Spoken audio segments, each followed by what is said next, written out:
आज मेरे साथ में है डॉक्टर शिखा, जिन्होंने MBA किया हुआ है ऑर्गेनाइजेशनल बिहेवियर में। उसके अलावा उन्होंने PhD करी हुई है ऑर्गेनाइजेशनल साइकोलॉजी में।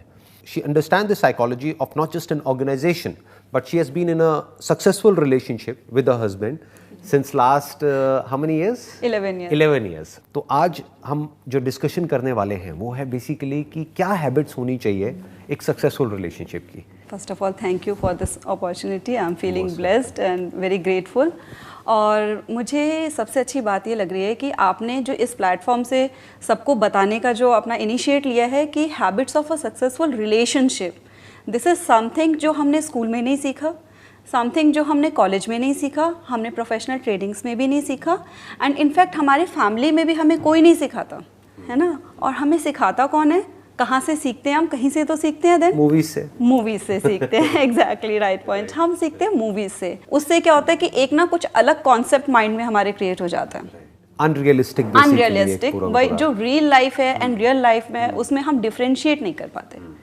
तो वो सारी जो हैवी एक्सपेक्टेशंस होती हैं बॉलीवुड मूवीज से सीखी है हमने, या सास बहू वाले सीरियल्स से देख के हमने सीखी है, वो हम अपनी एक्चुअल लाइफ में उसको सबको इम्प्लीमेंट करने की कोशिश करते हैं, जो कि रियल वर्ल्ड में अप्लाई नहीं कर पाती। बिल्कुल ठीक बात है ना। रियल वर्ल्ड में बहुत से चैलेंजेस भी आएंगे, हैप्पीली एवर आफ्टर नहीं होता रिलेशनशिप में, हमेशा बहुत सारे चैलेंजेस आते हैं। एक्चुअल में चैलेंजेस उसके बाद शुरू होते हैं, शादी के बाद होते हैं, ज्यादातर लव स्टोरीज उससे पहले ही खत्म हो जाती हैं। एग्जैक्टली, है ना, शादी के बाद शुरू होते हैं। आप जब आप लोग एक प्रॉपर मतलब कमिटमेंट वाले रिलेशनशिप में आ जाते हो, एक साथ रहते हो, एक दूसरे को समझते हो, उसके जो कुछ डार्क साइड्स, ग्रे साइड्स हर किसी की होती हैं, उनको भी देखते हो, उनको भी समझते हो, उनकी वीकनेस देखते हो, उनको भी एक्सेप्ट करते हो, तब एक्चुअल में लाइफ स्टार्ट होती है, तब एक्चुअल रिलेशनशिप स्टार्ट होता है।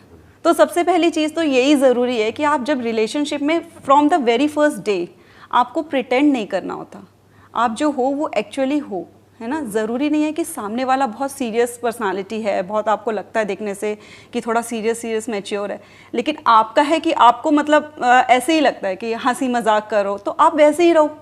अगर आप चुप चुप रहोगे उसके सामने, प्रिटेंड करोगे कि मैं भी बहुत सीरियस और मैच्योर रहने वाला हूँ, तो उससे क्या होगा कि आपका जो इनर सोल है ना वो हर्ट फील करती है कि आप हो कुछ और, आप बन कुछ और रहे हो, और वो ज्यादा लंबा नहीं जाता फिर। आई थिंक ये पहली हैबिट हो गई ये कि don't pretend to be someone else. Exactly, कि जो आप हो वैसे ही बन करके रहो, बी ऑथेंटिक। कि अगर फिर भी सामने वाला आपको एक्सेप्ट कर रहा है या वो अप्रिशिएट कर रहा है आपके उस डिफरेंस को, तो ठीक है, उसके जैसा बनने की कोशिश मत करो, क्योंकि अगर वो आपने कोशिश करी तो वो ज्यादा टाइम तक आप नहीं कर पाओगे। एक तरह की एक्टिंग हो गई, जो स्क्रीन पे थोड़ी देर के लिए तो कोई कर सकता है, बट 24 घंटे नहीं कर सकता। और अगर कोई करेगा तो अननेसेसरी अपने ऊपर स्ट्रेस क्रिएट कर रहा है। बिल्कुल बिल्कुल, तो जैसे आप हो वैसे ही रहो। Couple should compliment each other. Compliment, I was about to say that, compliment each other. तो जो ये कहते हैं कि we should complete each other, वो सही वर्ड नहीं है। हमें कंप्लीट नहीं करना है दूसरे को। ऐसा नहीं है कि उनको कुछ उनकी लाइफ में कमी है या उनकी पर्सनालिटी में कोई कमी है तो वो चीज़ मैं फिल कर दूंगी जाकर, वो पॉसिबल नहीं है। वो अननेसेसरी आपके ऊपर प्रेशर क्रिएट होगा। मतलब आपकी फिर पर्सनल ग्रोथ वहीं रुक गई। आपने कोई ऐसी पर्सनालिटी ढूंढी, ऐसा लाइफ पार्टनर ढूंढा जिसके अंदर जो आपकी कमियां थी वो सारी उसकी स्ट्रेंथ थी, और आपने उसको ढूंढा और आपने सोचा अब लाइफ सेट है। बट लाइफ कैसे सेट होगी, क्योंकि आपकी तो ग्रोथ नहीं हो रही।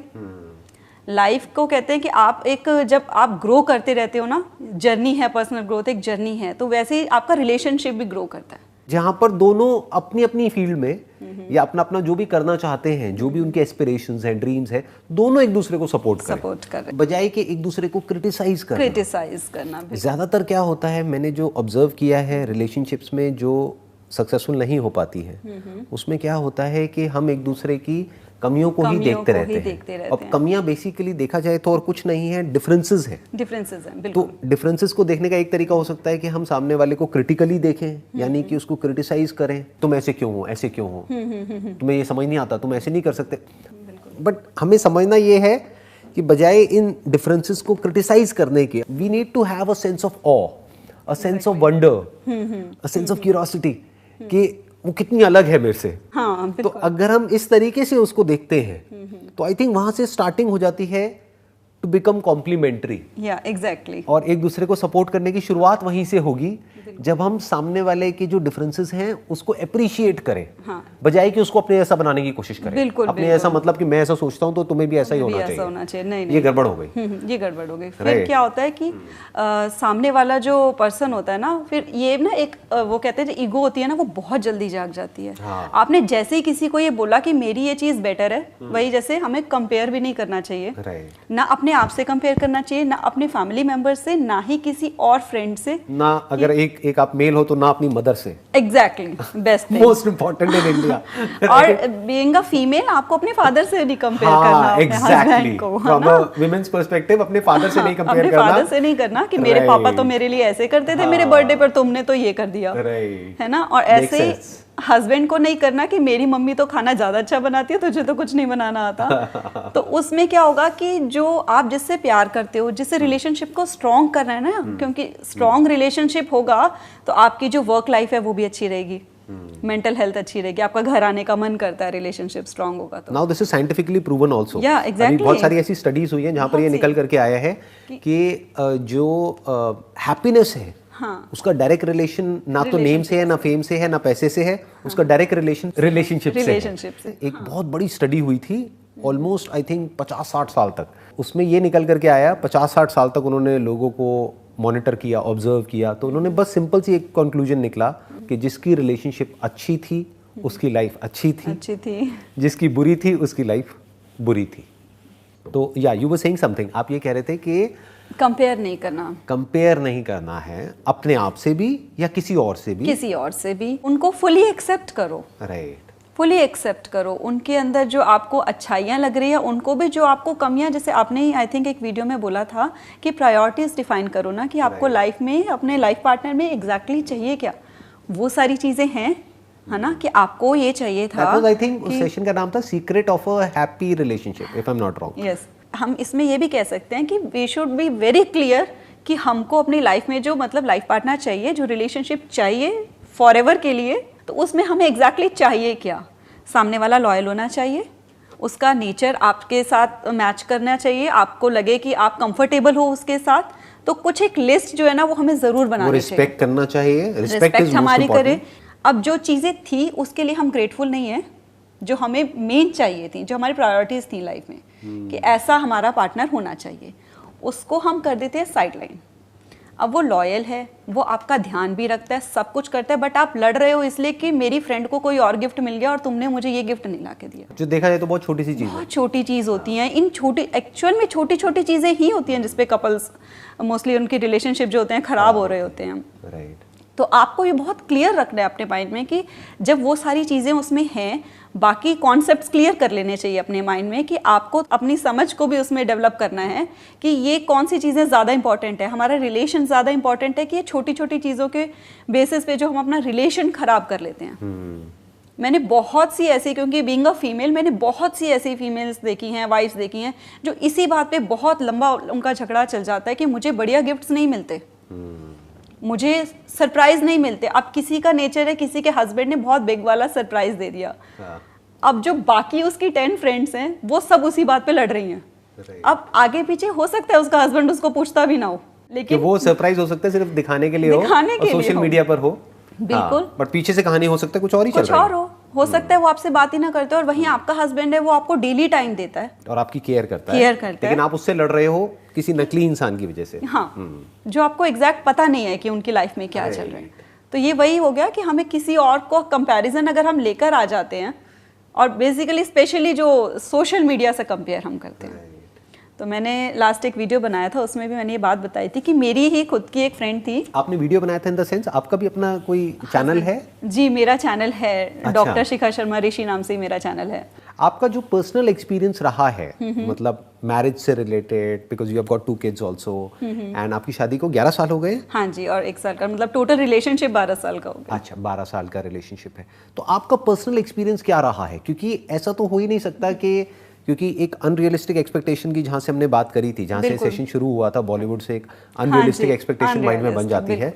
हमें ये लगता है कि हाँ हमारी तो बहुत एक जिसे कहते हैं ना, एक ड्रीमी सी, एक फेरी टेल वाली एक स्टोरी होने वाली है। हस्बैंड रोज बैठ के गाना गाएगा, है ना, क्या खूब दिखती हो, बड़ी सुंदर लगती हो, राइट, जो एक्चुअल में ऐसा होता नहीं होता। तो आपका पर्सनल एक्सपीरियंस क्या रहा है कि मतलब अगर कोई हमारी इस वीडियो को देख रहा है, हमारी इस कॉन्वर्सेशन को सुन रहा है, तो आपका उनके लिए क्या सजेशन होगा? हाउ टू बी रियलिस्टिक, यानी उस रियल लाइफ से रियल लाइफ में आप उसको कैसे लेकर के आएंगे? आपने अच्छा मतलब क्वेश्चन मुझसे पूछा है, और एग्जैक्टली बहुत से चैलेंजेस होते हैं। आपको जब दिखता भी है सामने कि कोई बहुत हैप्पीली मैरिड है और इतने टाइम से रिलेशनशिप में है, इसका मतलब ये नहीं है कि वो हमेशा एक दूसरे के साथ हाँ जी करके उन्होंने 11-12 साल निकाल लिए और खुशी हैं, रोज नाच रहे हैं, गा रहे हैं। नहीं, बहुत सी सिचुएशंस आएंगी ऐसी, बहुत ऐसे चैलेंजेस आते हैं, बहुत क्लैशेस होते हैं। और धीरे धीरे ना, जब हम अगर इस चीज़ को, अगर हमें पता होता है कि हमारी प्रायोरिटीज़ डिफाइंड होती हैं कि इस पर्सन में वो सारी चीज़ें हैं, तो क्या है कि आपके जो क्लैशेस भी होते हैं ना, तो आपको उस चीज़ में ये फोकस रखना होता है कि पर ये पर्सन नहीं मैंने छोड़ना, ये सबसे ऊपर है। क्योंकि इस पर्सन में वो चीज़ें हैं, क्वालिटीज हैं, जो प्रायोरिटीज वाली बात करी जाए, क्योंकि जो मोस्ट इंपॉर्टेंट चाहिए होता है लाइफ में, वो तीनों इसके अंदर है, वो हैं जी। तो और कोई भी बात आ जाए, मतलब नो मैटर व्हाट, आप किसी की बात में आके या किसी भी प्रॉब्लम की वजह से, किसी भी चैलेंज की वजह से, आपको ये पता है कि कितना बड़ा क्लैश हो जाए, लेकिन ये पर्सन नहीं छोड़ना। क्योंकि क्या होता है कि दो जो हस्बैंड वाइफ हैं, उनके बीच में अगर कोई क्लैश होता है ना, तो ये मतलब काफ़ी बहुत बड़ा, एक तरह से मैं कहूँगी कि ये एक मंत्रा समझ लो कि अगर आपके बीच में क्लैश है, सबसे पहली बात है कि आपके रूम के अंदर से बाहर बात नहीं जानी चाहिए। बिल्कुल ठीक बात। अब लड़की अपनी फैमिली में जाके बताएगी और लड़का अपनी फैमिली में जाके बताएगा, तो आप तो उनके राजे बेटे हो ना, वो उसको सपोर्ट करेंगे, वो उसको सपोर्ट करेंगे। हाँ। क्योंकि कोई भी नहीं चाहता, मेरी बेटियां अगर वो मुझे आकर बताएंगी तो मैं भी नहीं चाहती ना कि मेरी बेटी किसी बात को लेके दुखी हो। वो अपनी जगह पे सही है। So what you are saying is कि जो भी आपके डिफरेंसेस हैं, वो खुद अपने बीच में ही रखो, खुद सॉल्व करो, बजाय बीच में किसी भी थर्ड पर्सन को इन्वॉल्व करने के। बिल्कुल, क्योंकि उसमें गड़बड़ी होगी। और इनफैक्ट मैंने ये ऑब्जर्व किया है, correct me if I am wrong, आपने भी ये गलती कभी ना कभी करी होगी लाइफ में कि कोई थर्ड पर्सन बीच में आया तो होता क्या है कि वो बुरा बन जाता है या बुरा बन जाती है, और वो दोनों एक हो जाते हैं, कपल एक हो जाता है बाद में, और खुद को ये लगता और जिंदगी भर के लिए उसके लिए हमारे मन में कहीं ना कहीं डिफरेंसेस आ जाते हैं। राइट, ऐसा ही होता है ना। हाँ, तभी कई लोग ना, कहावत बड़े लोग ये कहते भी है कि हस्बैंड वाइफ के झगड़े के बीच में जो पड़ेगा ना, वो खुद ही बाद में पागल कहलाता है, क्योंकि वो तो एक हो जाते हैं। राइट, फिर वो दोनों मिलके बुराई करते हैं, हाँ वो कुछ ज्यादा बोल गया उसको ऐसा नहीं बोलना चाहिए था। क्योंकि अंदर फिर, क्योंकि अगर आप किसी से प्यार करते हो ना, तो आपका जब मेन मोटिव होता है किसी को बीच में लाने का, वो ये होता है जब हमारी ईगोज बड़ी हो जाती हैं, तो हम दूसरे को इसलिए लेकर आते हैं कि वो ये प्रूव कर दे कि मैं सही था और ये गलत था और इसको चुप करवा दो। एग्जैक्टली, वो होता नहीं है। हर एक ने अपना अपना स्टैंड ले लिया होता है, अपना ले लिया होता है ना। तो आप जितना ज्यादा कोई और आपका स्टैंड लेगा, वो सामने वाला आपका लाइफ पार्टनर आपसे और दूर होगा, और प्लस वो भी दुश्मन बन जाएगा, वो भी बन जाएगा। बिल्कुल,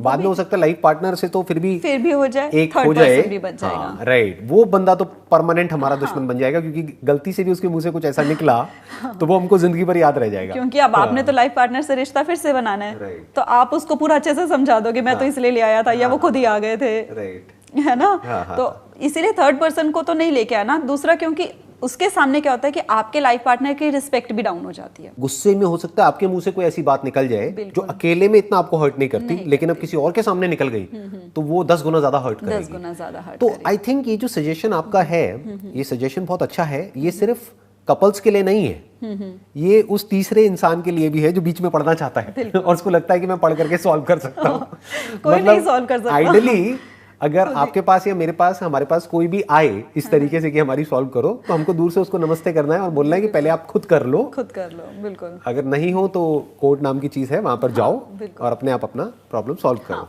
वो भी मतलब अगर ऐसा है ना कि बहुत ही ज्यादा टॉक्सिक रिलेशनशिप चल रही है, कि मारपीट हो रही है और झगड़े और मतलब बहुत हायर लेवल पे हो रहे हैं कि बच्चों पे भी इफेक्ट पड़ रहा है, तो वहां पर आप मतलब हेल्प सॉर्ट आउट कर सकते हो, किसी की या पुलिस की या कोर्ट की, वहां पर लेनी होती है। लेकिन ये जो नॉर्मल डेली रूटीन के थोड़े बहुत छोटे मोटे क्लैशेस होते हैं और जो छोटी मोटी बातें होती हैं, उनको भी जितना हो सके ना, भी आप रात को सोने से पहले सॉर्ट आउट कर लो। I think that's a very good point. अभी जो आपने बोला कि अपने कुछ रूल्स बना लो।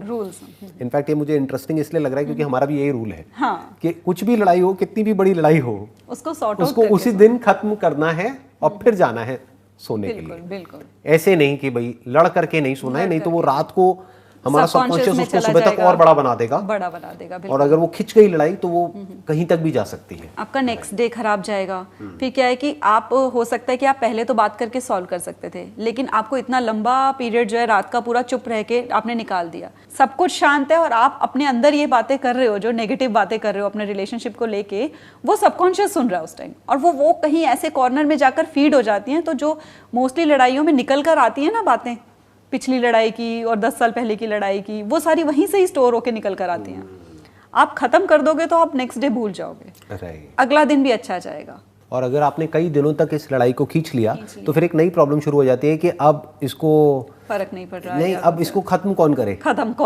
बिल्कुल बिल्कुल कौन पहले बोले, दोनों ही तो फिर विन और लूज की सिचुएशन हो जाती है ना। बिल्कुल विन और लूज कि कौन हारा कौन जीता, वो तो ईगो पे चली जाती है ना बात। एंड आई एम श्योर ये बातें हम कर तो रहे हैं बेस्ड अपॉन आवर एक्सपीरियंस, जो भी आपका मैरिज से रिलेटेड एक्सपीरियंस है या जो भी आपका बैकग्राउंड है, जो आपने साइकोलॉजी में जो भी कुछ आपने पढ़ाई करी है उसके बेस पे, प्लस अपने एक्सपीरियंस के बेस पे आप बातें तो कर रहे हैं। मैं भी बातें तो कर रहा हूँ अपने एक्सपीरियंस के बेस पे, बट आई एम श्योर हमने भी ये गलतियां करी हैं अपनी रिलेशनशिप में। तो अभी तक हमने 2 हैबिट्स कवर कर ली हैं एक सक्सेसफुल रिलेशनशिप की, and this is not just theoretical but practical based upon experience, right. हम कोई मतलब ऐसा नहीं है कि 20-21 साल के हैं और इन सब चीजों के बारे में बात कर रहे हैं कहीं से सुन करके या पढ़ करके। We have been through all of that. I am 40 years old and what about you? Like how old are you? I'll be 35 this July. I hope मैंने आपको ऑफेंड तो नहीं किया आपकी age no not at all. I just मतलब मुझे बहुत अच्छा लगता है अपनी एज बताकर, and most of the time मैं भूल जाती हूँ, मैं 1 year प्लस करके ही बता देती हूँ लोगों को। मतलब तो मुझे ऐसा कुछ नहीं लगता, because I want to set an example कि आपकी एज, आप एज होने के साथ साथ भी आप यंग रह सकते हो थ्रू योर माइंडसेट, है ना। तो प्लस एज के साथ एक्सपीरियंस भी आता है, एक्सपीरियंस आता है। मतलब कई चीजें ना आपको पता लग जाती हैं, सामने वाला किसी प्रॉब्लम में आपको पता है कि ये कोई प्रॉब्लम ही नहीं है, है ना। तो बहुत life been through all of those phases and things. Actual life क्या है, और तो मतलब लाइफ का जो गोल्डन पीरियड चलता रहता है ना, लाइफ का गोल्डन पीरियड हो जाता है, आप बड़े होते चले जाते हो तो आपको पता लगता है कि पूरी लाइफ जो है वो गोल्डन पीरियड बन रही है, कि लाइफ एक्चुअल में बेटर होती है टाइम के साथ साथ, अगर हम टाइम के साथ साथ अपनी अंडरस्टैंडिंग को बढ़ाएं और मैच्योर होते चले जाएं। बिल्कुल। जैसे कुछ लोग ये सोचते हैं ना कि भाई स्कूल टाइम बेस्ट था, कॉलेज टाइम बेस्ट था, वही गोल्डन पीरियड था। मेरे को नहीं लगता ऐसा, आपको लगता है? मुझे बिल्कुल भी नहीं लगता ऐसा, मैं नहीं जाना चाहती स्कूल टाइम में वापस। उस टाइम अलग टेंशंस थी, मे बी बिकॉज आपकी भी अंडरस्टैंडिंग बढ़ती चली जा रही है लाइफ को लेकर के। बिल्कुल, you are a learner basically, आप सीख रहे हैं। हाँ, लाइफ लॉन्ग लर्नर। तो आप सीख रहे हैं, प्लस आप बता रहे हैं आपका अपना एक यूट्यूब चैनल है तो वहां पर आप सिखा भी रहे हैं। तो कहते हैं ना to teach is to learn twice, कि आप सिखाते सिखाते खुद भी सीखते चले जा रहे हैं। तो अगर कोई सीख रहा होता है लाइफ में या अपनी गलतियों से सीख रहा होता है, लाइफ को और बेटर अंडरस्टैंड कर रहा होता है, तो उसकी लाइफ बेटर होती है, बुरी नहीं होती है। एक्चुअल में उसका गोल्डन पीरियड शुरू होता है 30 के बाद में। जैसे कुछ लोगों को लगता है कि उसके बाद तो लाइफ खत्म हो जाती है, ऐसा कुछ नहीं है। ऐसा कुछ नहीं है, लाइफ बेटर होती है। बच्चों को डराते हैं बस कि बेटा यही जिंदगी है, जी लो, उसके बाद तो ऐसा ही है। वो उनके लिए जो ग्रो नहीं कर रहे हैं या वो मतलब दूसरों को बदल रहे हैं बस, या फिर कहीं पे अटके हुए हैं, बेसिकली स्टैग्नेंट है अपनी थिंकिंग के लेवल पे, अपनी अंडरस्टैंडिंग के लेवल पे, या रिजिड हैं बहुत ज्यादा, अपने अपने पॉइंट ऑफ व्यू को पकड़ के बैठे हुए हैं, या बहुत ज्यादा ईगोइस्टिक हैं। उन लोगों के लिए लाइफ एक्चुअल में बुरी होती है, क्योंकि बचपन में बाय डिफॉल्ट बच्चों के अंदर ईगो नहीं होती है। बट अगर कोई मैच्योरिटी से अपनी ईगो को डिसॉल्व करता चला जा रहा है, बिल्कुल, तो आई होप कि उसकी लाइफ बेटर होती चली जाती है। एंड इसी के साथ में एक और चीज जुड़ी हुई है, फिर उसके बाद हम तीसरी हैबिट पर आते हैं कि क्या सपोर्ट की जगह या एक्सेप्ट करने की जगह हम एक और बेटर वर्ड यूज कर सकते हैं, to be curious. In the sense accept करने में कहीं ना कहीं ऐसा आ रहा है कि सामने वाले के अंदर कुछ नेगेटिव है जिसको हम एक्सेप्ट कर रहे हैं या हमें करना पड़ रहा है। जैसे इंडिया में एक वर्ड बहुत चलता है एडजस्ट करो। मुझे पर्सनली ये वर्ड पसंद नहीं होता। मेरा जो फंडा है वो बड़ा सिंपल है कि rather than accepting the other person, be in an awe, in the sense कि मतलब हमेशा एक सेंस ऑफ फैसिनेशन हमारे अंदर रहना चाहिए। जैसे मैं बहुत बार बैठे बैठे अपनी वाइफ को बस देखता रहता हूँ और हंसता रहता हूँ, तो वो कहती है क्या है, पागल हो क्या? तो मैं कहता हूँ कि हाँ, थोड़ा सा तो पागल हूँ। जेन्युइन एक मेरे दिल से उसके लिए एक एप्रिसिएशन निकल रहा होता है। बहुत अच्छी बात है। This is my take, what's your take on this? मतलब do you agree with this? बिल्कुल बिल्कुल। जैसे सामने वाले को बजाय एक्सेप्ट करने के या उसको क्रिटिसाइज करने के या क्रिटिकली उसको देखने के या क्रिटिकली उसको बोलने के, उसको जेन्युइनली अप्रिशिएट करो अपने पूरे दिल से, उनके डिफरेंसेस को अप्रिशिएट करो, क्योंकि वही लाइफ को अच्छा बना रहा है। इससे लाइफ में एक हैप्पीनेस क्वोशिएंट इंक्रीज रहता है ना। आपने बोला कि मैं खुश होता हूँ देखकर ना कि कैसे कर रही है, और फिर वो भी हंसती है आगे से, ना ऐसे हस्बैंड मेरे, जैसे कई बार मैं कॉन्टिन्यूसली बोलती चली जाती हूँ, तो फिर कई बार मेरे हस्बैंड भी हंसते हैं आगे से कि तूने ना कोई कॉमा भी नहीं लगाया, कोई फुल स्टॉप भी नहीं लगाया, और तू कहाँ से कहाँ कौन सी बात, इधर कोई बात इधर की थी, कोई इधर की शुरू हो गई, तो वो हंसते हैं। तो मुझे भी मतलब ये फील नहीं होता कि हाँ मेरा मजाक उड़ा दिया। तो मतलब मुझे ये लगा कि उनको उनका डिफरेंट है अगर इस चीज के लिए कि पर्सपेक्टिव कि कम बोलना चाहिए, तो इस चीज को लेके वो मुझे नहीं टोक रहे हैं कि तू कम बोल, वो खुश हो रहे हैं, करने की कोशिश नहीं कर रहे हैं, वो खुश हो रहे हैं, बल्कि उसको लेकर के वो खुश हो रहे हैं कि मेरे से अलग है। हाँ, तो लड़ाई में भी हंसी आ रही होती है क्योंकि इतनी छोटी छोटी चीजों पे लड़ने की क्या जरूरत है। हाँ। और अगर कभी लड़ाई होती है या कभी एकदम से गुस्सा आ जाता है किसी एक को दोनों में से, तो दूसरे को हंसी आ जाती है, दूसरे को हंसी आ जाती है। और अगर वो क्रिटिकल हो एक दूसरे को लेकर के और उस वक्त कोई सामने वाला थोड़ा सा भी कुछ ऊंची आवाज में बोल जाए या थोड़ा गुस्से में बोल जाए, तो सामने वाला हंसने की बजाय उससे लड़ने लग जाता है और वो भी उसी स्टेट में चला जाता है। इनफैक्ट मैंने एक बड़ा इंटरेस्टिंग कोट पढ़ा था कहीं पर, the hallmark of a good relationship is when only one person gets crazy at a time. Okay, exactly, समझ सकते अगर एक थोड़ा अपना उसका दिमाग खराब हो जाए तो दूसरे का ना हो, ये ना हो कि दोनों का हो जाए, क्योंकि फिर दोनों का हो गया तो धीरे धीरे गुस्सा बढ़ेगा। अगर किसी रिलेशनशिप को, अच्छी से अच्छी रिलेशनशिप को भी खराब करना हो तो वो गुस्सा है, तो उसका अगर एक वर्ड हम चूज करें तो दैट इज एंगर। क्योंकि गुस्से में क्या हो जाता है किसी को पता ही नहीं लगता है, बिल्कुल नहीं पता एक से दूसरा, दूसरे से फिर वो कहीं का कहीं चली जाती है, क्या बोल रहा है उसको समझ नहीं आता, बोल दे क्या क्या कर दे कुछ नहीं पता लगता है। क्योंकि एक ही चीज होती है ना माइंड में जब गुस्सा आ जाता है कि किसी भी तरीके से सामने वाले से जीतना है, विन लूज, कोई भी हारना नहीं चाहता, कोई भी हारना नहीं चाहता है। And the more a person feels defeated, वो उतना ही ज्यादा रेजिस्ट करेगा, उतना ही ज्यादा डिफेंड करेगा अपने आप को, उतना ही ज्यादा एग्रेशन के साथ सामने वाले पे अटैक करेगा, फिर उसको डिफेंड करना पड़ेगा। प्यार करते हो किसी से तो एक चीज, जब कोई आर्ग्यूमेंट भी हो रहा हो, जैसे कई बार क्लैशेस होते हैं किसी, जैसे छोटी छोटी चीज़ों को लेकर भी हो जाते हैं कि आप कह रहे हो कि कहीं जाना है, आप कह रहे हो उधर पार्टी करनी है हमने बर्थडे की, आप कह रहे हो नहीं वहाँ नहीं जाना, या घूमने का प्रोग्राम बनाना, एक कह रहा है कि माउंटेन्स में जाएंगे, एक कह रहा है नहीं बीच एरिया में जाएंगे, तो उसको एक हेल्दी डिस्कशन की तरह कर लो। This could be the third habit, that is to discuss. कि बेसिकली एक डिस्कशन होना चाहिए, एक कंस्ट्रक्टिव डिस्कशन होना चाहिए, एक म्यूचुअल डिस्कशन होना चाहिए, रादर देन आर्ग्यू करने के। अगर कोई डिफरेंस ऑफ ओपिनियन है भी, जो होगा, क्योंकि दोनों की पर्सनालिटीज अलग अलग हैं, दोनों की प्रेफरेंसेस अलग अलग हैं, डिफरेंसेस होते भी हैं, तो उसको डिस्कस करके सॉर्ट आउट करो या बीच का कोई रास्ता निकालो, रादर देन आर्ग्यू करने के। क्योंकि जहां आपने आर्ग्यूमेंट शुरू किया वो कब एंगर में कन्वर्ट हो जाएगा और एंगर कब लड़ाई में कन्वर्ट हो जाएगी पता ही नहीं लगेगा। ये सब इतनी तेजी से होता है कि पता ही नहीं लगता है। और हम ये भी कर सकते हैं, I am just thinking right now, कि अगर कभी लड़ाई हो, क्योंकि लड़ाई तो होनी ही है एक रिलेशनशिप में, तो लड़ाई हो तो जिस वक्त गुस्सा आ रहा है आपको, उस वक्त वहां से हट जाओ। वो जो बोलते नहीं है कि गुस्सा आ रहा है तो पानी पी लो, पानी पी लो, तो I think that is right. क्योंकि थोड़ा सा हमारा जो ब्लड प्रेशर है वो नीचे आएगा, वो डाउन आएगा, पल्स रेट नीचे आएगा। इनफैक्ट इसके ऊपर कुछ स्टडीज हुई है कि जैसे जैसे पल्स रेट बढ़ता है ना, मान लो 100 के ऊपर जाता है जब हमको गुस्सा आ रहा होता है, तो उस वक्त इंसान का जो दिमाग है वो काम करना, या जो उसकी क्रिटिकल जो थिंकिंग है, लॉजिकल थिंकिंग है, वो काम करना बंद कर देती है, और उसकी ब्रेन का एक ऐसा पार्ट एक्टिवेट हो जाता है जहां पर उसको सिर्फ अटैक मोड में चला जाता है। मतलब that's more like a fight and flight response, कि बॉडी में कुछ ऐसे केमिकल्स रिलीज होने लग जाते हैं कि अब तो जैसे कि कोई अटैक हो रहा है हमारे ऊपर और हमको अपने आप को डिफेंड करना है या अटैक करना है। वो भूल जाते हैं कि सामने वाला जो है वो उससे हम प्यार भी करते हैं, और वो भूल जाते हैं कि ये कौन है, बस वो दुश्मन नजर आता है कि बस किसी भी तरीके से इसको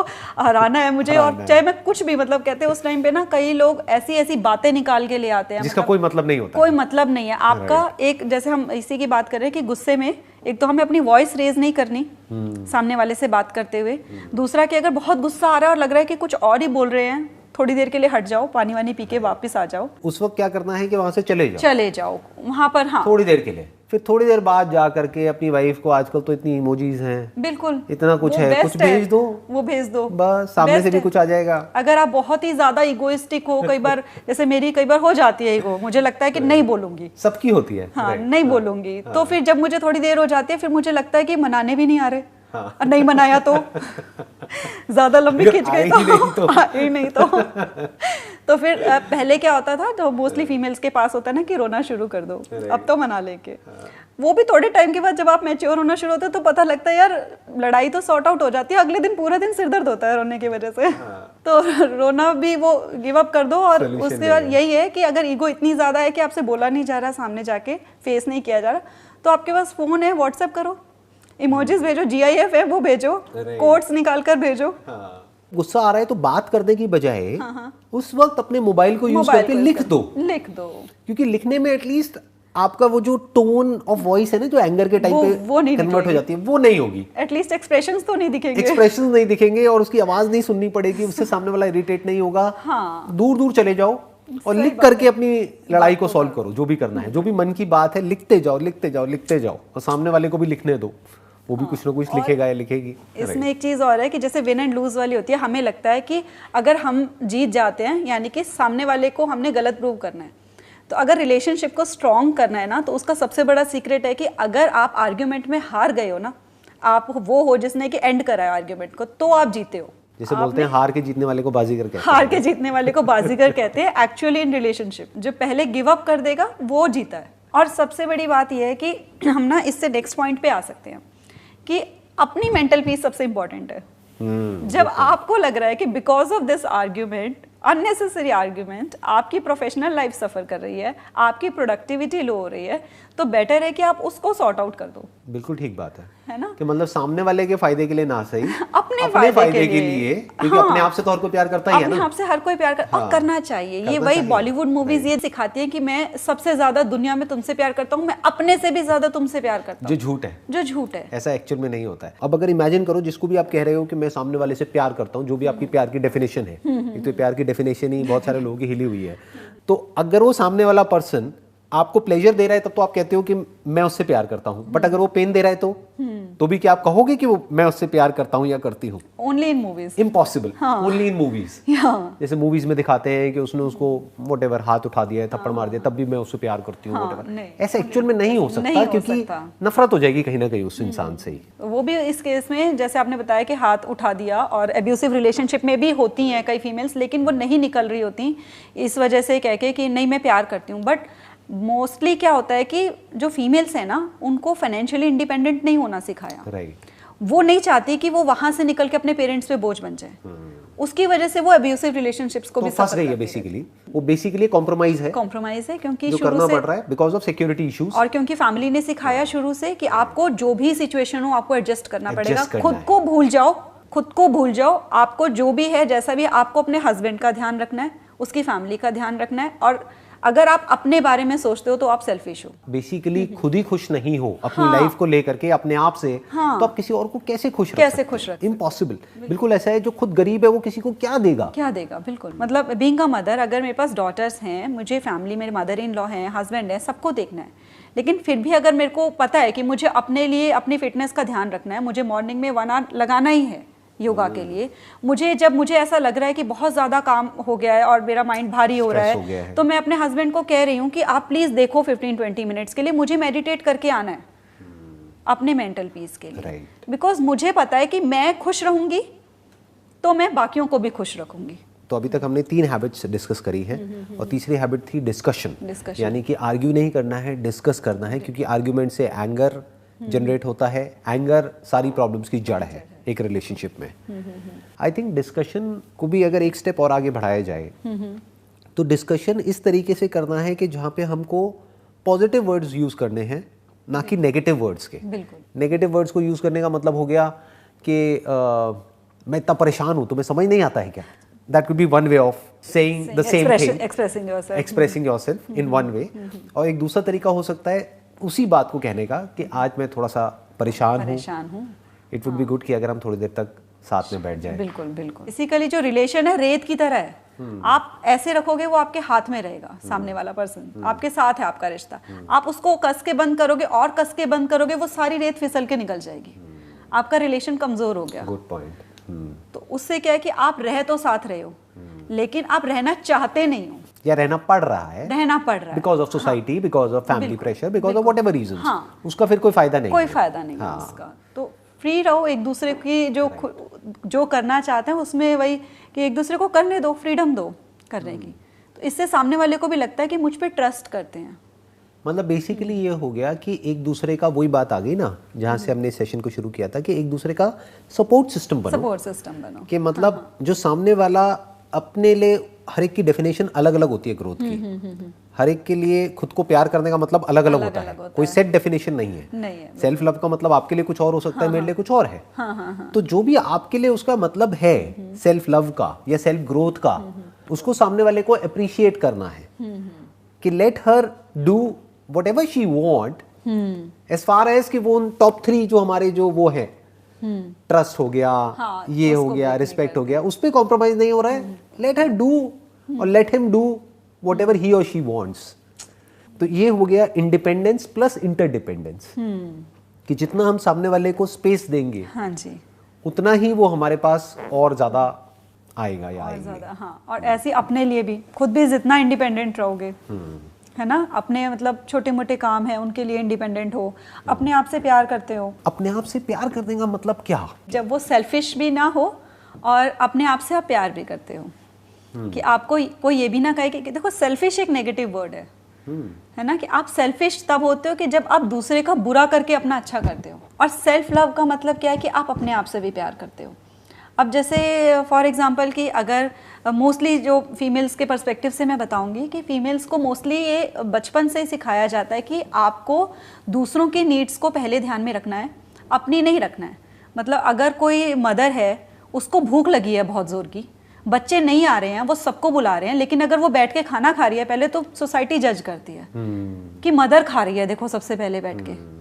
तो इस चीज़ को हमने ये वाली अपना माइंड से निकाल देना है कि इसमें हम सेल्फिश नहीं हो रहे, मैंने सबको खिलाना है, सब लोग लेट कर रहे हैं, मुझे भूख लगी है तो मुझे टाइम से खाना है, मुझे टाइम से मेरी हेल्थ ठीक रहे, ताकि मैं सबका ध्यान रख सकूं, ताकि मैं सबको और अच्छे से बना के खिलाऊं ना, पॉजिटिव वाइब्स के साथ। मेक सेंस, है ना, मैं अपना ध्यान रख रही हूँ। What you are saying is कि सेल्फिश में और सेल्फ लव में एक बहुत बड़ा डिफरेंस है। ज्यादातर लोग सेल्फ लव का मतलब समझ लेते हैं सेल्फ ऑब्सेशन, ये सेल्फ ग्लोरिफिकेशन, कि अपने आप को ग्लोरीफाई कर रहे हैं, अपने बारे में ही सोच रहे हैं। What you are saying is कि सेल्फ लव का मतलब सिंपल वे में ये है कि अपनी केयर करो, हाँ जी, ताकि आप औरों की केयर कर सको। औरों की इन द सेंस अपनी फैमिली की, अपने फ्रेंड्स की, या अगर और बड़े लेवल पे देखा जाए तो सोसाइटी की। कि फॉर एग्जांपल अगर आपको सोसाइटी के लिए भी कुछ अच्छा करना है, तो अगर आप खुद अच्छा कर अपनी लाइफ में कुछ अच्छा कर रहे होगे अपने लिए, तभी आप प्लस अपनी फैमिली के साथ में अच्छे होगे, तभी तो आप सोसाइटी में कुछ अच्छा कर सकते हैं। अगर आपके घर में तो आपकी प्रॉब्लम चल रही है और आप दुनिया का भला करने निकल गए हो, that does not make sense. आप कैसे कर लोगे? वो तो प्रिटेंड करने वाली बात हो गई ना, क्योंकि आप अंदर से खुश नहीं हो, तो आप किसी को खुशी कैसे दे सकते? नहीं दे सकते, पॉसिबल ही नहीं है। बिल्कुल नहीं। तो वही जैसे आपने अभी बोला ना कि अपने बारे में ही सोच रहे हैं, सेल्फिश लोगों को ये लगता है कि अपने बारे में सोच रहे हैं, तो अपने बारे में ही सोच रहे हैं या अपने बारे में भी सोच रहे हैं, राइट, डिफरेंस है। इसका मतलब ये नहीं है सेल्फ लव का कि आप अपने बारे में ही सोचो कि कोई खाए चाहे नहीं खाए, मुझे तो खाना खाना है, बाकी दुनिया गई भाड़ में नहीं। आपको अपने बारे में भी सोचना है कि कोई नहीं आ रहा है खाना खाने, आज घर पे कोई नहीं है, मैं अकेली हूँ, तो मोस्टली क्या कहेंगे, छोड़ो हम ना चाय बिस्किट खा लेंगे, रस खा लेंगे, क्या बनाना अपने लिए। नहीं, अपनी डिश सोचो कि अच्छा आज कोई नहीं आ रहा है, आज मैं अपने पसंद की डिश बनाती हूँ। दैट इज सेल्फ लव, है ना। Excellent point. हाँ, अपने लिए टाइम निकालो, अपनी हॉबीज को जिंदा रखो, follow your passion, follow your dreams. ये नहीं कि आपकी शादी हो गई, आप रिलेशनशिप में चले गए तो आपकी अपनी आइडेंटिटी पूरी तरह से खत्म हो गई। बिल्कुल, अपनी आइडेंटिटी पे ध्यान रखो। ऐसे जो मेल्स हैं, हस्बैंड्स हैं, वो भी ध्यान रखें इस चीज़ को लेके, क्योंकि फीमेल्स जो होती हैं वो फिर भी थोड़ी बहुत हॉबीज उनकी साइड बाय साइड चलती रहती हैं, है ना। थोड़ा क्रिएटिविटी, जो क्रिएटिविटी होती है ना, सेल्फ लव हम बहुत अच्छे से प्रैक्टिस कर पाते हैं जब हम क्रिएटिव होते हैं, क्योंकि हम पूरा फोकस कर रहे होते हैं अपने ऊपर, उस टाइम अपने क्रिएटिव जोन में होते हैं। तो मेल्स को भी ऐसे ही, हस्बैंड्स को भी कोशिश करनी चाहिए कि भी वो भी अपनी क्रिएटिविटी किसी चीज़ में लेके आए, अपने पैशन को फॉलो करें, या और कुछ नहीं तो कोई स्पोर्ट्स में इंडल्ज हो जाए। डेली सुबह और कुछ नहीं तो उठ करके 1 घंटा बैडमिंटन ही खेल लें, या जिम चले जाए, या कुछ भी जो भी उनको अच्छा लगता है वो करें। वो चीज़ जो मुझे पसंद है, जिससे मुझे खुशी मिलती है, वो करनी है, ताकि मेरा हैप्पीनेस कोशेंट इंक्रीज हो, ताकि वो पॉजिटिव वाइब्रेशंस जो मेरी हो वो पूरी फैमिली को मिले, घर का एटमॉस्फेयर अच्छा लगे, घर का एटमॉस्फेयर अच्छा हो, बच्चे जो हैं वो भी खुश रहें, जो पार्टनर है तो वो ऑब्वियसली खुश रहेगा अगर वो हंसती हुई सूरत देखेगा, है ना। ठीक बात है। वो रोज ही उसको ऐसी सड़ी हुई शक्ल दिख रही है कि गुस्से में या चिड़े, आओ तुम घर, मैं तुम्हें बताती हूँ। या फिर हस्बैंड है, वो घर आते ही अपना बैग उधर फेंक रहा है, और मतलब ये फिर भी रियलिटी में, क्योंकि आपको ऑफिस भी आप जाओगे, आपको बहुत सारी टेंशन्स मिलेंगी, आप घर आओगे तो आप सोचो कि क्या करूँगी जिससे मेरा खुद का हैप्पीनेस कोशेंट अपने आप से इंक्रीज हो, नॉट ये कि तुम मेरी सेवा नहीं करती, तुम ध्यान नहीं रख रही हो मेरा, तो इस वजह से मैं खुश नहीं हूँ। और आजकल तो क्या है ना कि हस्बैंड वाइफ दोनों ही वर्किंग है इन majority of the cases, at least बड़ी सिटीज में तो ये नॉर्म है कि दोनों ही वर्किंग है, दोनों अपनी अपनी जगह से आ रहे हैं काम करके, अपना अपना स्ट्रेस लेकर के आ रहे हैं, अपनी अपनी टेंशंस लेकर के आ रहे हैं। तो अब अगर वो आ रहे हैं उस जोन में और अब अगर वो अपनी केयर नहीं कर रहे हैं मेंटली और फिजिकली, तो that relationship is bound to collapse, क्योंकि दोनों का स्ट्रेस एक दूसरे का स्ट्रेस बढ़ाने का काम करेंगे।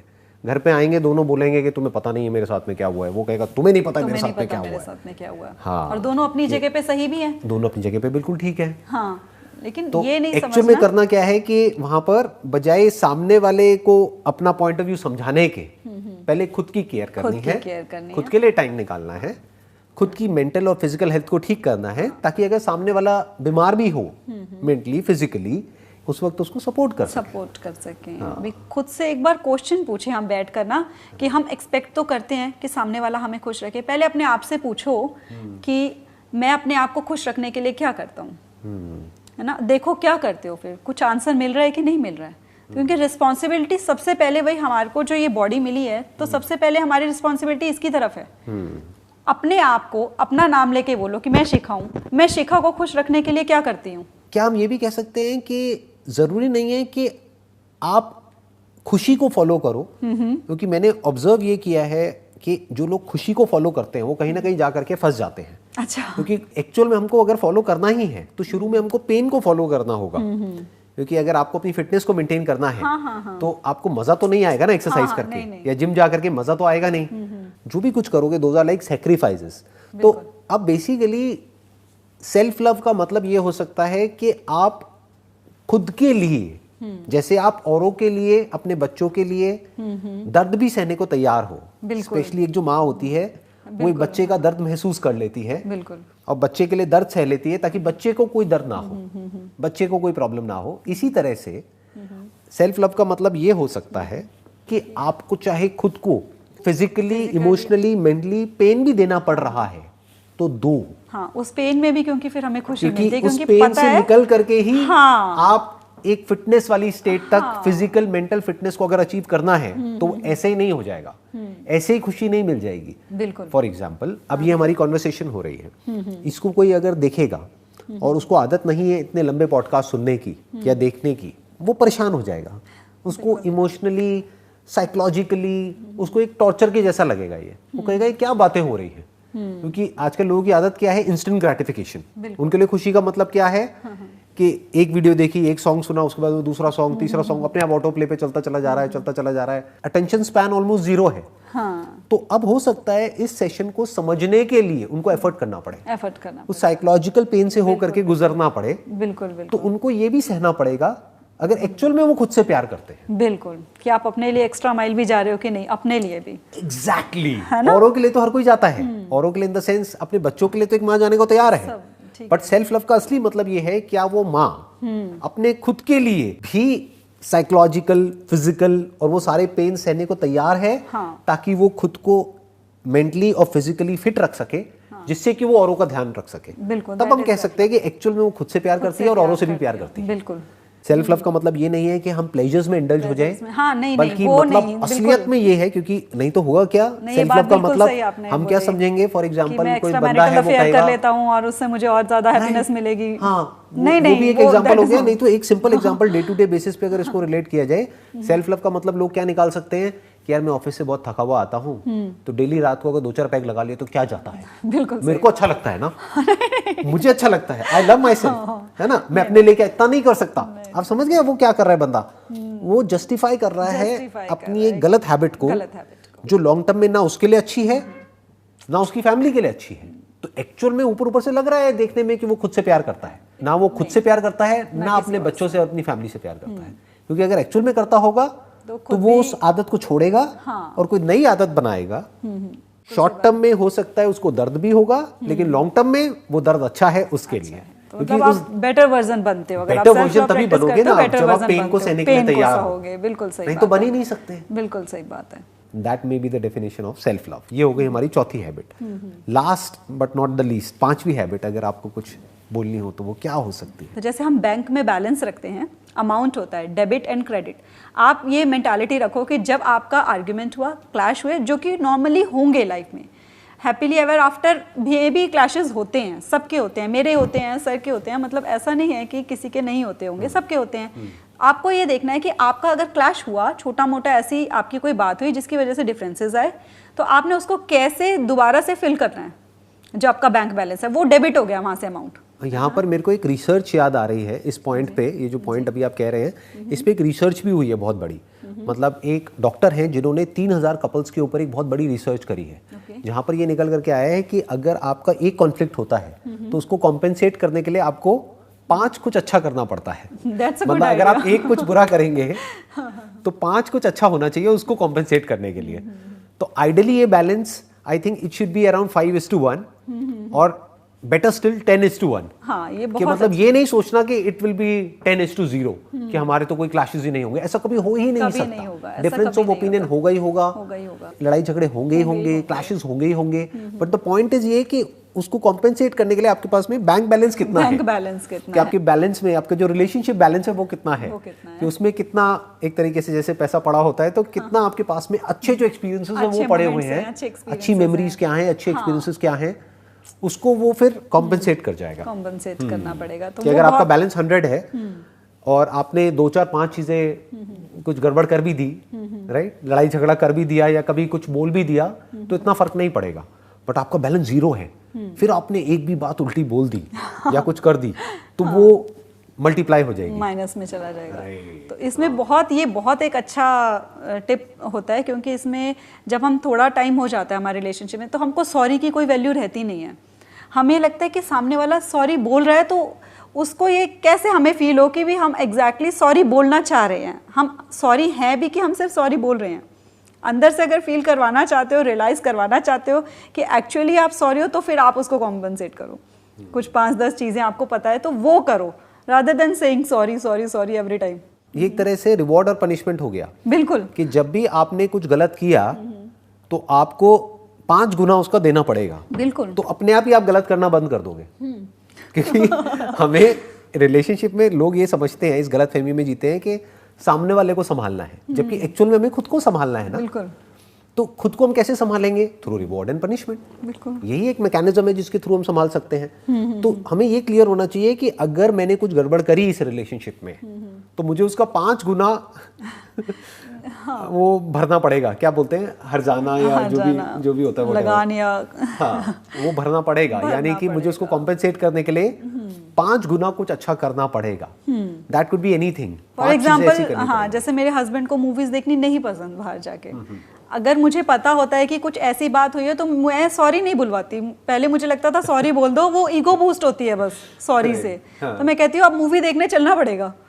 अब वो कुछ भी लड़ने से पहले 4 बार सोचेंगे, क्योंकि मुझे मूवी देखनी पड़ेगी 3 घंटे जाके। कि मतलब जैसे बैंक बैलेंस होता है वैसे एक रिलेशनशिप का बैलेंस हो गया। ये हमारी एक हैबिट है जिसको हम अपने अंदर इनकॉर्पोरेट कर सकते हैं एक रिलेशनशिप में। बिल्कुल। और प्लस इससे एक और बेनिफिट होगा बहुत बड़ा, कि जब भी कुछ बुरा होगा तो वो बुरा एक्चुअल में बुरा नहीं है, क्योंकि उसको बुरे को अच्छे में कन्वर्ट करने के लिए अगर 5:1 की इक्वेशन हम समझ रहे हैं तो हम एफर्ट करेंगे, एक्स्ट्रा माइल जाएंगे कुछ वापस से रिवाइव करने के लिए उस रिलेशनशिप को। नहीं तो वो रिलेशनशिप धीरे धीरे डेड होने लग जाती है, बोरिंग हो जाती है।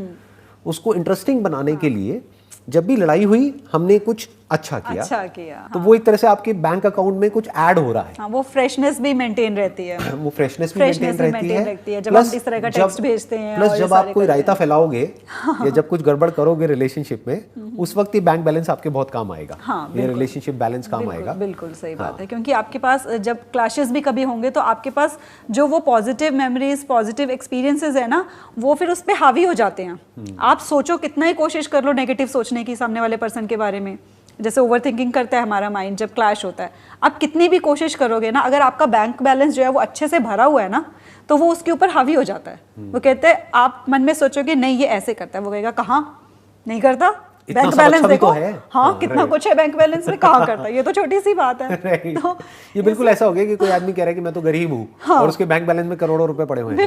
बिल्कुल है ना, कि किसी छोटी सी बात पे आप कह रहे हो कि जैसे अगर वैलेंटाइंस डे है, रोज नहीं लेके आया, भूल गया सामने वाला, आप कह रहे हो कि ये तो मुझसे प्यार ही नहीं करता। तो वो बैंक बैलेंस उसी टाइम आपके सिर पे आकर कहेगा कहा नहीं करता, ये देखो मेमोरीज होंगी, कितना कुछ तो कर रहा है। हाँ। तो आपको अपने आप ही वो जो माइंड में कॉन्फ्लिक्ट हुआ होगा वो अपने आप ही शांत हो जाते हैं धीरे धीरे। और अगर इसका अपोजिट है तो वो बहुत ही एक बड़ा डिजास्टर हो सकता है एक रिलेशनशिप के लिए। यानी कि पॉजिटिव एक्सपीरियंसेस तो कुछ है नहीं, नेगेटिव ही नेगेटिव है, तो वो रिलेशनशिप आज नहीं तो कल कोलैप्स कर जाएगी। तो उसमें बेटर है कि आप किसी की एडवाइस लो, किसी प्रोफेशनल की एडवाइस लेके, और उसको अगर आप वर्क कर सकते हो काउंसलर से डिस्कस करके, अगर आप दोनों ही चाहते हो कि इस रिलेशनशिप पे वर्क किया जाए। अगर एक चाहता ही नहीं है उस रिलेशनशिप पे वर्क करना, और एक वही कहते हैं ना, एक पहिए से गाड़ी नहीं चलती, दोनों से चलती है। और वो दोनों पहिए भी देखें, अगर हम पटरी पे चल रहे होते हैं तो वो दोनों साथ साथ पैरेलल चलेंगे। अगर ये सोचेंगे हमारे लाइफ पार्टनर से हम ज्यादा बेटर हैं, यानी एक पहिया बड़ा है और एक पहिया छोटा है, तो नहीं चलेगी, तो भी गाड़ी नहीं चलेगी। बिल्कुल ठीक बात है। That has to be equal तो ही आप not just verbally but actually. हाँ, इक्वल एफर्ट्स दोनों को फील होना चाहिए कि वी आर इक्वल। हाँ जी, इक्वल एफर्ट्स होने चाहिए आपके रिलेशनशिप को लेके, तो तभी वो जो पटरी पे गाड़ी है ना वो सीधी तरह से चलती है, स्मूथली चलती है। On this note, let's end this podcast here, and it was a pleasure talking to you. Same here. मुझे बहुत कुछ सीखने को मिला आपसे। मुझे भी आपके साथ बात करके बहुत अच्छा लगा, क्योंकि एक पॉजिटिव वाइब्रेशंस थी, यहाँ का एटमॉस्फेयर बहुत पॉजिटिव है, पॉजिटिव वाइब्रेशंस मुझे मिली हैं, और ये वाइब्रेशंस और भी स्प्रेड होंगी मैं जहाँ जाऊँगी। तो बहुत अच्छा लगता है एक ऐसी पर्सनालिटी के सामने बैठकर जहाँ से आपको पॉजिटिव वाइब्स मिल रही हूँ। Thank you so much.